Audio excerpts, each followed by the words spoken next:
నమస్తే, welcome to Telugu రాజ్యం. నేను సిరి. శివాజీ గారు ఏదైతే హీరోయిన్ల వస్త్రధారణ గురించి మాట్లాడారో అదైతే చాలా వైరల్ అయింది. మొత్తానికైతే ఆ వైరల్ అయిన వీడియో వల్ల శివాజీ గారు సారీ చెప్పడం జరిగింది. సో దీని మీద స్పందించడానికి మనతో పాటు ఉన్నారు ప్రముఖ సినీ రాజకీయ విశ్లేషకులు భరద్వాజ్ గారు. నమస్కారం సార్. నమస్తే. సరే, నిన్న మనం మాట్లాడాం శివాజీ గారు మాట్లాడిన మాటలు, అంటే ఆడవాళ్ళ బట్టలు వేసుకునే విధానం గురించి తను మాట్లాడిన మాటలు. సో దాని గురించి అదైతే ఆ వీడియో అయితే వైరల్ అయింది. ఆ తర్వాత మళ్ళీ తను ఒక వీడియో సారీ చెప్తూ అయితే రిలీజ్ చేయడం జరిగింది. అంటే తను మాట్లాడిన దానికి సారీ చెప్పిన దానికి ఓకే అనుకోవాలా సార్? ఇంత పెద్ద విషయం లేదు లేదు, ఆయన మాట్లాడిన మాటల్లో ఆయన వాడినటువంటి పదాలని ఆయన గుర్తించాడు. గుర్తించి ఆ రెండు పదాలు వాడకుండా ఉంటే బాగుండేది అన్నాడు. ఆ రెండు పదాలు వాడటం గురించి కాదు గొడవ. ఆయన వ్యక్తం చేసినటువంటి టోటల్ అభిప్రాయమే తప్పు అనేది ప్రపంచం చాలాసార్లు చెప్పింది. ఇంతకుముందు సుమన్ గారు మాట్లాడినప్పుడు చెప్పారు, అంతకుముందు జేసుదాస్ గారు మరికొంతమంది మాట్లాడినప్పుడు కూడా చెప్పారు. అంటే ఆడపిల్లల వస్త్రధారణ గురించి మాట్లాడకండి అని ఎన్నిసార్లు చెప్పినా మాట్లాడిన ప్రతి ఒక్కరూ సారీ అంటున్నారు. కానీ అదే ఇంకొకళ్ళు ఎవరో మాట్లాడుతున్నారు మళ్ళీ రిపీటెడ్గా. కాబట్టి అసలు ఈ మాట్లాడే లక్షణాల గురించి కదా మీరు ఆత్మవిమర్శ చేసుకోవాల్సింది. టోటల్గా అసలు ఆడపిల్లల వస్త్రధారణ గురించి నేను ఎందుకు ప్రస్తావించాలి అని ఆయన అనుకోవాలి కదా. ఇక్కడ సందర్భం ఏమిటి? ఎందుకు ఆడపిల్లలను టార్గెట్ చేస్తున్నారు? విక్టిమ్స్ వాళ్ళు ఆల్రెడీ విక్టిమ్స్ని మళ్ళీ విక్టిమైజ్ చేయటం అనేది జరుగుతోంది. అంటే ఆడపిల్లల మీద జరుగుతున్న దాడులకి కారణం వాళ్ళ వస్త్రధారణే అనేది ఎస్టాబ్లిష్ చేయాలనుకున్నాడు ఆయన. అసలు ఆ అభిప్రాయమే తప్పు. మీరు వాడిన పదాలు కాదు గొడవ, మీరు వాడిన పదాలు మీలో ఉన్న తోడేలుని బయటకు తీసుకొచ్చింది. ఈ తోడేలు తత్వం అనేది కప్పిపెట్టుకుని కొంచెం పాజిటివ్ అంటే పాలిష్డ్గా మాట్లాడారు ఇంతకుముందు మాట్లాడిన వాళ్ళు. ఈయన తోడేలను బయట పెట్టుకున్నాడు. కొంతమంది ఆయన సమర్థిస్తున్నారు. అంటే ఊరి భాష మాట్లాడాడు, ఆయన కూడా చెప్పుకున్నాడు. అది ఆయన వీడియోలో ఏదో ఊరి భాష మాట్లాడాను సారీ అన్నాడు. ఊళ్ళో కూడా అలా బిహేవ్ చేయరు, అలా మాట్లాడరు. అలా ఊరి భాషను కూడా అవమానించాడు ఆయన ఇప్పుడు సారీలో. ఈ ఊరి భాష మాట్లాడుతున్నప్పుడు కొంతమంది ఆయన సమర్థించే వాళ్ళు ఏమంటున్నారంటే, శివాజీ గారు అసలు ఆడపిల్లలకి బుద్ధి చెప్పే ప్రయత్నం చేశాడు, ఇలాంటి పెద్ద మనుషుల్ని కోల్పోకండి. మరి మగపిల్లలకి ఎవరు బుద్ధి చెప్పాలి సార్? ఆ చూసే విధానం అంటే ఆ తప్పు దృష్టితో చూడకండి అని ఎందుకు ఎవరు చెప్పలేకపోతున్నారు సార్? తప్పు దృష్టితో చూడటం కాదు, అసలు మగపిల్లల మైండ్ సెట్లోనే తేడాలు ఉన్నాయి. అక్కడ అది కాన్సన్ట్రేట్ చేసి మాట్లాడు. విక్టిమ్ అవుతోంది ఆడపిల్ల, విక్టిమ్ మీద దాడి చేస్తున్నారు రిపీటెడ్గా అందరూ. విక్టిమ్స్ని విక్టిమైజ్ చేయటం అనేది కరెక్ట్ కాదు.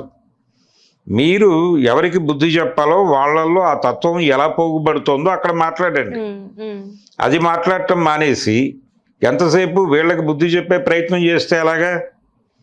ఇది అందరూ చేస్తున్నారు, మీరు చేశారు. మీరు సారీ చెప్పారు ఆ రెండు పదాలకి, కానీ మీ భావజాలం అదే అని చెప్పుకున్నారు. ఆ భావజాలం పట్లే మాకు అభ్యంతరాలు ఉన్నాయి. ఆ భావజాలమే తోడేలు తత్వం అది. కాబట్టి ఆయన సారీని యాక్సెప్ట్ చేయాల్సిన అవసరం లేదు. అంటే ఇప్పుడు మహిళల్ని ఆడవాళ్ళని ప్రకృతితో పోల్చారు కదా సార్. ప్రకృతితో పోల్చినప్పుడు మనం ప్రకృతిని కాపాడుకుందాం, మీరు అందరు అట్లాంటివి పనులు చేయకండి అని చెప్పి అసలు దేంతోనూ పోల్చక్కర్లేదు. వాళ్ళు మనుషులుగా గుర్తించండి వాళ్ళని. వాళ్ళు మనుషులు, వాళ్ళు సంపద కాదు, వాళ్ళు ప్రాపర్టీ కాదు. వాళ్ళు మనుషులు, వాళ్ళకు కూడా ఎమోషన్స్ ఉంటాయి, వాళ్ళకు కూడా టేస్ట్లు ఉంటాయి. వాళ్ళ పద్ధతిలో వాళ్ళు ఏదో వేసుకుని వాళ్ళ జీవితాలు వాళ్ళు గడుపుతారు. దాని గురించి మీ అబ్జర్వేషన్ అనవసరం, మీ పరిశీలన, మీ సమీక్షలు అక్కర్లేదు. వాళ్ళు వాళ్ళ పద్ధతిలో వాళ్ళని బతకనిస్తే చాలు. ఇప్పుడు వాళ్ళు బయటకు వచ్చి ఉద్యోగాలు చేస్తున్నారు, వ్యాపారాలు చేస్తున్నారు, చదువుకుంటున్నారు, ఉన్నత స్థానాలకు వెడుతున్నారు. ఇదంతా ఒక ప్రాసెస్లో జరుగుతోంది. అంటే లిబరలైజ్డ్ ఎకానమీలో సాంప్రదాయ జీవన విధానాలు మూసుకుపోయినాయి, నాశనం అయిపోయినాయి. గతంలో ఎలా ఉండేది? తల్లిదండ్రుల్లో తల్లి పిల్లల భోజనాల గురించి మాత్రమే పట్టించుకునేది, తండ్రి పిల్లల చదువుల గురించి కొంచెం పట్టించుకునేవాడు. కానీ క్రమంగా ఎప్పుడైతే అంటే వీళ్ళు చదివితే మంచిదే, ఉద్యోగాలు వస్తాయి, లేకపోయినా పర్లేదు మన వ్యవసాయమే చేసుకుంటాడు, లేకపోతే మన కొట్లోనే కూర్చుంటాడు, ఏముందిలే అనుకునేవాళ్ళు. ఆడపిల్లలనేమో సరే చదివినంతసేపు చదివిద్దాం, చదివితే మంచిదే, లేకపోతే పెళ్లి చేసి పంపించేద్దాం అనే మూడ్లో ఉండేవాళ్ళు. ఈ సాంప్రదాయ జీవన విధానం దెబ్బతింది. అంటే అక్కడ కూర్చోబెట్టడానికి కొట్లు ఉండటం లేదు, వాళ్ళ వ్యాపారాలే అంతంత మాత్రం, వ్యవసాయం కూడా నాశనం అయిపోతుంది క్రమంగా.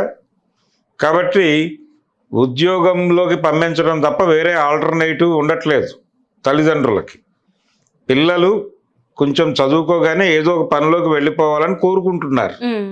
ఆ డ్రైవ్ మొదలైపోయి చాలా కాలం అయింది, ఇప్పుడు కాదు. కాబట్టి సాంప్రదాయ జీవన విధానం 91 నుంచే కూలిపోయింది. కూలిపోయిన తర్వాత ఆడపిల్లలు బయటకు వస్తున్నారు, చదువుకుంటున్నారు, ఉద్యోగాలు చేస్తున్నారు, హాస్టల్స్లో ఉంటున్నారు. వీళ్ళందరినీ బరి తెగించిన అమ్మాయిలుగా చూస్తున్నారు వీళ్ళు.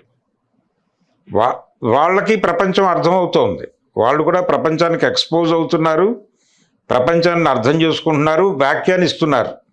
అది వీళ్ళకి నచ్చకుండా దాడులు చేస్తున్నారు. వాళ్ళు మాట్లాడితే దాడి చేస్తున్నారు, బయటకు వస్తే దాడి చేస్తున్నారు. పైగా ఈ దాడులకి మీరే ప్రొవోక్ చేస్తున్నారు అంటున్నారు ఈ పెద్దలందరూ. ఇది తప్పు. అంటే మీరు ఆ వస్త్రాలు వేసుకోవడం వల్ల ఈ రోజు ఇట్లాంటి సంఘటనలు అవుతున్నాయి అంటున్నారు. వస్త్రాలు వేసుకున్నా జరుగుతాయి, వీళ్ళకి అర్థం కావట్లేదు. వస్త్రాలు అనేది ఇష్యూ కాదు అక్కడ. వాళ్ళు టోటల్గా వాళ్ళని అసలు కనిపించకుండా చేసినా, బ్లాక్ చేసి ఒక షోకేస్ కాదు సారీ బ్యాంక్ లాకర్లో పెట్టినా చేస్తారు వీళ్ళు. బ్యాంక్ లాకర్లో తీసుకెళ్ళి ఆడపిల్లల్ని బ్యాంక్ లాకర్లలో దాచేసినప్పటికీ వాటిని బద్దలు కొట్టి వీళ్ళు చేస్తారు.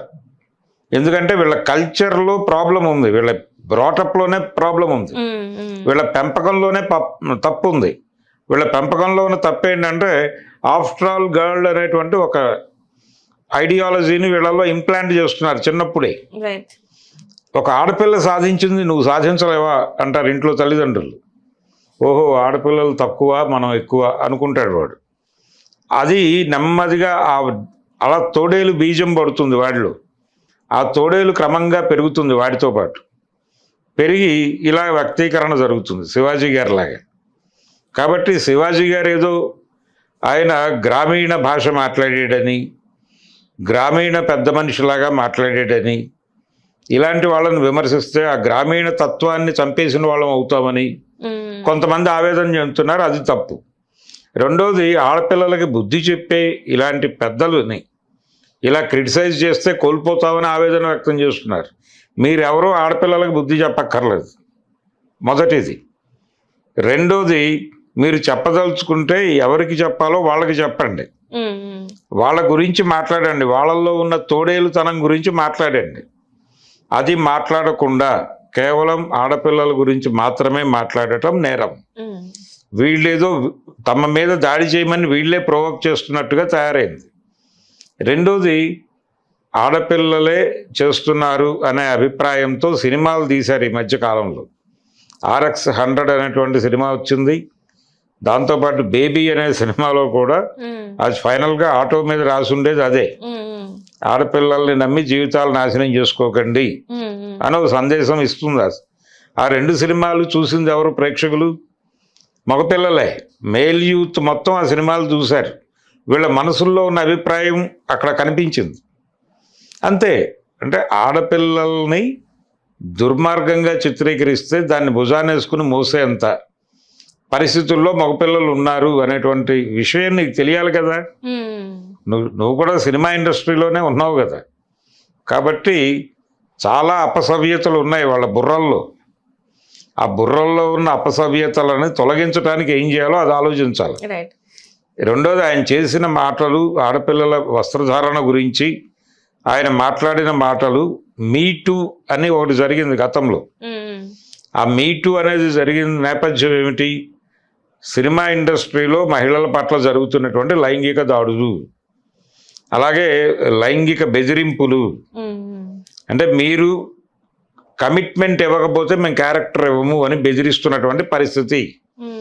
ఈ పరిస్థితి మీద చర్చించాలి, దాన్ని కంట్రోల్ చేయడానికి ఒక కమిటీ వేశారు అక్కడ. ఆ కమిటీకి ఝాన్సీ గారి నాయకురాలు. ఆవిడ ఇమ్మీడియట్గా రంగంలోకి దిగి ఇక్కడ మహిళా కమిషన్, మాట్లాడేసింది. అవును సార్. ఆయన ఇండస్ట్రీ మనిషి, సినిమా ఈవెంట్లో జరిగింది అది. కాబట్టి ఇమ్మీడియట్గా ఝాన్సీ గారు స్పందించి ఆ కమిటీ ముందు హాజరు కమ్మని సమన్ చేయాలి. అతను సమన్ చేసి ఎందుకు ఇలా మాట్లాడావు అని విచారణ జరపాల్సిన అవసరం ఉంది. అలా జరిపినప్పుడు కొంత జవాబుదారీతనం రావచ్చు అతనికి. నిజమే కదా, అతను ఏదో కొంచెం కన్నీరు పెట్టుకుని ఆ కన్నీటిలో కూడా తన ఈగో హర్ట్ అయింది. అరే నేను ఏం తప్పు చేయలేదు అనుకుంటున్నాడు ఆయన. నేను ఆడపిల్లలకి బుద్ధి చెప్పానండి, అది కూడా తప్పంటారా అన్నట్టుగా మాట్లాడుతున్నాడు ఆయన. అంటే ఇక్కడ ఒక ప్రశ్న సార్, ఆడపిల్లలకి బుద్ధి చెప్తున్నాం అంటే వీళ్ళు ఒప్పుకుంటున్నారా మగవాళ్ళని పెంచడంలో మేము ఫ్లాప్ అయిపోయామని చెప్పేసి? మరి అసలు వాళ్ళకి తెలియదు, అది వాళ్ళ బుర్రల్లో లేదు, అదంతా సహజం అనుకుంటున్నారు. వాళ్ళు అలా బిహేవ్ చేయటం సహజం, వాళ్ళు బాగానే ఉన్నారు, వీళ్ళు అలాంటి బట్టలు వేసుకోవటం వలన వాళ్ళకి లేనిపోయిన అభిప్రాయాలు కలిగి చేస్తున్నారు అన్నంత వరకే ఆలోచనలో ఉన్నారు వీళ్ళు. అసలు ఆడపిల్ల అనేది ఎలా ఉండాలి? కాలు గడప దాటకూడదు, నవ్వు పెదవి దాటకూడదు, ఇంట్లో ఉండాలి. పొద్దున్న 9ంటికి కాలేజీకి వెడితే ఇమ్మీడియట్గా వచ్చేసి ఇంట్లో తల ఉంచుకొని పడి ఉండాలి, వంచిన తల ఎత్తకూడదు. ఇన్ని నిబంధనల మధ్య బతికితే అప్పుడు తను సెక్యూర్గా ఉండొచ్చు. తను మాట్లాడినా తప్పే, నలుగురిలో మాట్లాడినా తప్పే, కెమెరా ముందుకు వచ్చినా తప్పే, ఒక రీల్ చేసినా తప్పే, ఫేస్బుక్లో పోస్ట్ పెట్టినా తప్పే. ఇలాంటి ఒక దిక్కుమాలిన స్టేట్లో ప్రపంచం బతుకుతోంది. దాని గురించి రివ్యూ చేయకుండా దాని గురించి మాట్లాడు. నువ్వు నీకు నిజంగా ఆడపిల్లల మీద కన్సర్న్ ఉంటే, వాళ్ళు విక్టిమైజ్ అవుతున్నారు అని నీకు బాధ ఉంటే, పైగా నువ్వు మాట్లాడినటువంటి ఆ 2 సంఘటనలు కూడా ఏది ఆ సమంత గారి సంఘటన కావచ్చు, నిధి అగర్వాల్ సంఘటన కావచ్చు, ఆ 2 కూడా వాళ్ళు నిండుగానే ఉన్నారు. కానీ అంటే తను చెప్తున్నారు కదా సార్, మెజర్ చేస్తున్నారు సార్, ఇక్కడికి ఉంటే ఏం కాదు కానీ ఇక్కడికి ఉండొద్దు, ఇక్కడ దిగొద్దు, అక్కడ దిగొద్దు అని చెప్పేసి. ఈయనకి ఇప్పుడు మగపిల్లలు చాలా దారుణమైన వస్త్రధారణతోనే తిరుగుతూ ఉంటారు రోడ్ల మీద. దాని గురించి వాళ్ళ మీద ఎవరైనా దాడులు చేస్తున్నారా? జరగట్లేదు కదా. ఎందుకు జరగటం లేదు? ఇది మేల్ చావనిస్టిక్ సొసైటీ కాబట్టి. కానీ దాన్ని కూడా ఎక్స్‌ప్లాయిట్ చేసి సినిమాలు తీస్తున్నారు. చాలా దుర్మార్గమైనటువంటి మైండ్ సెట్ ఒకటి ఉంది మన జీవితాల్లో. ఆ మైండ్ సెట్ని ప్రాపర్గా అర్థం చేసుకుని దాన్ని ఆధారం చేసుకుని ఒక ఆర్గ్యుమెంట్ చెప్పేటువంటి కండిషన్లో లేరు వీళ్ళు. ఆ లేకపోవడం వలన వీళ్ళకి అర్థం కావట్లేదు, విక్టిమ్స్నే విక్టిమైజ్ చేస్తున్నారు. మీరు చచ్చిపోతున్నారంటే మీరు అవతల వాడికి అనుకూలంగా వ్యవహరించండి, ఎందుకు చచ్చిపోతారు అని చెప్తున్నారు. అదే జరుగుతోంది ఇప్పుడు. మావోయిస్టు పార్టీ మీద ప్రభుత్వం దాడి చేస్తోంది, చంపేస్తోంది, వాళ్ళని చంపేస్తోందని భయపడి కొంతమంది లొంగిపోతున్నారు. ఇప్పుడు మొత్తం లొంగిపోండి, అసలు ఆయుధాలు పక్కన పెట్టేసేయండి, మీరు యుద్ధం చేయమాకండి, సరెండర్ అయిపోయి బతికిపోండి. చంపేవాడి గురించి మాట్లాడరు వీళ్ళు ఎందుకు లొంగిపోవట్లేదు అని గొడవ. చంపేవాడి గురించి మాట్లాడే ధైర్యం లేదు వీళ్ళకి, దాడి చేస్తున్న మగపిల్లల గురించి మాట్లాడే ధైర్యం లేదు వీళ్ళకి. దాడులకి గురవుతున్న ఆడపిల్లలు మాత్రం మీరు బట్టలు నిండుగా కప్పుకోవాలి, ఇంట్లో ఉండాలి, లేకపోతే బ్యాంకు లాకర్లో ఉండాలని మాట్లాడతారా? ఏం పద్ధతి అది? ఆయన ఆ 2 పదాల పట్ల మాత్రమే సారీ చెప్పాడు తప్ప తన భావజాలం తను ఏదైతే అక్కడ వ్యక్తం చేశాడో అది ఇప్పటికీ కరెక్ట్ అని అనుకుంటున్నాడు. అది అదే పరిస్థితికి వస్తే సార్, చిన్న పిల్లల మీద కొన్ని అఘాయిత్యాలకు పాల్పడుతున్నారు. మరి చిన్న పిల్లల వస్త్రధారణలో ఏం తప్పు ఉంటుందని ఇలాంటి వాటి మీద ఎవరు కరెక్ట్ యాక్షన్ తీసుకోరు, కరెక్ట్గా స్పందించరు, అలాంటి అవ్వకుండా కరెక్ట్ చర్యలు తీసుకోరు. సైకలాజికల్ డిజార్డర్స్ ఉన్నాయి, అక్కడ పిచ్చితనాలు ఉన్నాయి, అన్ని గందరగోళాలు ఉన్నాయి. ఆ గందరగోళాలకు కారణం సమాజము, వాళ్ళ పెంపకము, మన ధర్మశాస్త్రాలు, ధర్మాలు అన్నీ కలిసి ఆ పరిస్థితికి తీసుకొచ్చాయి వాళ్ళని. ఆడపిల్ల ఎలా ఉండాలి అని టెక్స్ట్ చెప్పిందో అంటే వాళ్ళని మొత్తానికి అంటే విలువలన్నిటికీ వాళ్ళని సెంటర్ చేసి నువ్వు ఇంట్లో ఉండాలి, పద్ధతిగా ఉండాలి, ఇంటికి దీపం ఇల్లాలే, నువ్వు అలాగే ఉండాలి, నీ మీద నా విలువ, నా కుటుంబం, నా ఇంటి పేరు విలువ ఇవన్నీ ఆధారపడి ఉన్నాయి కాబట్టి నువ్వు అలా ఉండాలి, నేను ఇష్టం వచ్చినట్టు తిరుగుతా నేను 100 చోట్లకి తిరిగి వస్తాను కానీ నువ్వు అలాగే ఉండాలి. ఉమ్. మన పతివ్రతల కథలు కూడా అవే చెప్తాయి మనకి. అవును సార్. అంటే మొగుడు వ్యభిచారి అయినప్పటికీ ఆయన కదలలేని స్థితిలో ఉంటే అయ్యా మీరు ఎందుకు సఫర్ అవుతున్నారు అని భార్య అడగాలి. అడిగితే నేను ఈరోజు యాక్చువల్గా ఫలానా అమ్మాయి దగ్గరికి వెళ్ళాలనే కోరిక ఉంది కానీ కదలలేని పరిస్థితుల్లో ఉన్నాను, ఎలా అని బాధపడుతున్నాను అంటే అతన్ని ఒక తొట్టెలో పెట్టుకుని ఆ తొట్టెని ఈడ్చుకుంటూ అక్కడికి తీసుకెళ్ళిన పతివ్రత కథ చదువుతున్నాం మనం. కాబట్టి పతివ్రత అంటే పతిని దేవుడిగా తలచి కొలిచే వ్రతాన్ని ఆచరిస్తున్నటువంటి ఒక క్యారెక్టర్గా మలిచారు. అది అలా ఉండాలి మీరు. అంటే భర్త కోరికలు తీర్చటం కోసం మాత్రమే మీరున్నారు. మీకంటూ వేరే ఉనికి ఉండదు సమాజం, ఇంట్లో. మీ బతుకు వాళ్ళ కోసం వంట చేయాలి, వాళ్ళ కోసం ఉండాలి, వాళ్ళ కోసం బతకాలి. అది మీ సార్థకత. మీకు సొంత తెలివి ఉండరాదు. మీరు అభిప్రాయాలు ప్రకటించడానికి మీకు రైట్స్ లేవు. మీరు మీ జ్ఞానం బయట పెడితే తంతారు. తన్నులు తినాల్సి వస్తే మీరు మాట్లాడండి, లేకపోతే నోరు మూసుకొని ఉండండి, వినయంగా ఉండండి. వారు తిన్న కంచాల్లోనే భోజనం చేయండి. అంతే తప్ప మీకంటూ ప్రత్యేకమైన ఉనికి ఉండదు. ఆ ఉనికిని రద్దు చేసుకుని బతకండి. ఇది మన ధర్మశాస్త్రాల పేరుతో వీళ్ళు చెప్తున్నటువంటి కంటెంట్. మరి నిజంగా ధర్మం ప్రకారం వెళ్తుందా సార్ అంతా కూడా? ఇప్పుడు ధర్మం మన హిందూ సాంప్రదాయం అని చెప్పేసి మాట్లాడుతున్నారు. నేను హిందూని. మరి నిజంగానే మరి హిందూ సాంప్రదాయాల ప్రకారం అన్నీ జరుగుతున్నాయా? ఇది జరుగుతోంది కదా. ఇది జరుగుతుంటే చాలుక. అంటే అసలు విలువలకి ధర్మానికి అన్నిటికీ సెంటర్ ఆడపిల్లే. మళ్ళీ ఆడపిల్ల. అసలు దాన్ని కాపాడాల్సిన బాధ్యత వాళ్ళదే. వాళ్ళు ఇంటికి దీపం ఇల్లాలే. కూర్చుని అక్కడ పద్ధతిగా చెయ్యాలి ఆవిడన్నీ. ఆవిడ పద్ధతి తప్పితే ప్రపంచం నాశనం అయిపోతుంది. భర్త ఎలాగైనా తిరగచ్చు, తప్పులేదు. పురుషుడు ఎలాగైనా తిరగచ్చు, తప్పులేదు.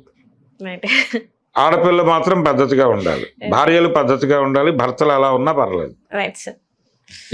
ఈ మైండ్ సెట్ ఉంది ఆయనలో కూడా. అంత పెద్ద హీరో అయి ఉండి ఆయన హీరోనా, పెద్ద హీరోనా, చిన్న హీరోనా అన్నది కాదు. ఆయనకు ఒక గుర్తింపు ఉంది సమాజంలో. ఆయన మంచి చెప్పాడు అనుకుంటున్నారు జనాలు. చాలా మంది అలానే అనుకుంటారు. ఇప్పుడున్న చాలా మంది యూత్ కూడా అని చెప్పింది కరెక్టే కదా అని చెప్పేసి మాట్లాడుతున్నారు. కానీ అక్కడ ఏదైతే హీరోయిన్ ఇబ్బంది పడిందో అక్కడ ఉన్న యూత్ వల్లే ఈ రోజు ఆ సంఘటన జరిగిందని రియలైజ్ అవ్వట్లేదు సార్. వాళ్ళు అభిమానులు దాడి చేశారు నిధి అగర్వాల్ మీద అంటున్నారు. అది తప్పే, అభిమానులు కాదు, మామూలు పబ్లిక్కే అటాక్ చేశారు సెల్ఫీల కోసం. ఈ సెల్ఫీల కోసం దాడి చేస్తారనే విషయం వాళ్ళకి తెలియాలి నిర్వాహకులకు. ఆ నిర్వాహకులు పద్ధతిగా వ్యవహరించాలి, వీళ్ళని పద్ధతిగా వెనక్కి పంపించాలి. దానికి సంబంధించిన ఏర్పాట్లు చేసుకోవాలి. అవన్నీ గాలికి వదిలిపెట్టేసి వాళ్ళ బాధ్యత రాహిత్యం గురించి కదా నువ్వు మాట్లాడాల్సింది అక్కడ. అది వదిలేసి వీళ్ళని దాడి చేయించుకున్న వాళ్ళని వదిలేసి, అంటే దాడి చేసిన వాళ్ళని వదిలేసి దాడి చేయించుకున్న వాళ్ళకే హితబోధ చేస్తున్నాడు ఈయన. మీరు ఇక్కడ దాకా వేసుకున్నారా, ఇక్కడ దాకా వేసుకోండి, లేకపోతే ఇక్కడ దాకా వేసుకోండి.